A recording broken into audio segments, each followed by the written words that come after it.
কি ছিল ঘটনা? ঘটনাটা হচ্ছে আমরা বাড়ির মধ্যে একটা পূজার কাজ করতেছি। আজকে তো সরস্বতী পূজা, কালকে রাত্রে আমরা সবাই মিলে বাড়িতে কাজ করতেছি পরে এরপরে বক্স মিশিংও চলতেছে। তারপরে আমরা খাওয়া দাওয়াও করে সারছি পরে এরপরে ঘরের পিছনের দিকে আইয়া দিই আগুন। কিরে আগুন, ওমা বাগানে আইয়া দেখতেছি এইভাবে জ্বলে যেতে গেছে। কয়টা বাজে তখন?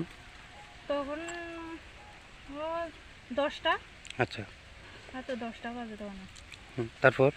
তারপরে দিয়ে আমরা দেখে দৌড়ে বাড়ির থেকে সবাই আইলাম, আইয়া সেরা কিতারে করুম না করুম। তারপরে জল টল আইনা সেরা সবাই মিলে নিবাইলাম, জল টল দিয়ে সেরে সবাই ফরিয়া টরিয়া মানে আগুনে সবাই মানে উড়াউড়ি করে আমরা এমনকি ফুলাহান টুলাহানও ফরিয়া যেতে লাগছে আচ্ছা। দৌড়াদৌড়ি করে।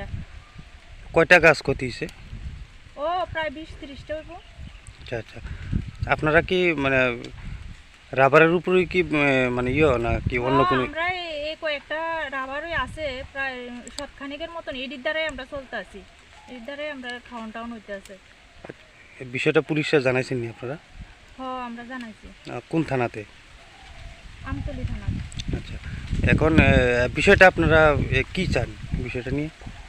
আমরা চাইতেছি যে এমন কি আমরা আর একদিন বাগান নষ্ট করতে চাইছে, অনেক সময় আবার অন্যেরাও চাইবো যে এমন কোনো কারোর ক্ষতি না হয়, মানে দোষারিকটারে মানে ধরানোর লেগে যেহেতু এটারে ইয়া করে আনে। আপনি এমনিতে কি করেন? আমি তো কাঞ্চনমালা গ্রাম পঞ্চায়েতের 2 নম্বর ওয়ার্ডের সদস্য। আপনার নাম? পূর্ণিমা দাস। আচ্ছা, এটা কত নম্বর ওয়ার্ড? এটা 2 নম্বর ওয়ার্ড। কাঞ্চনমালা নাকি? হ হ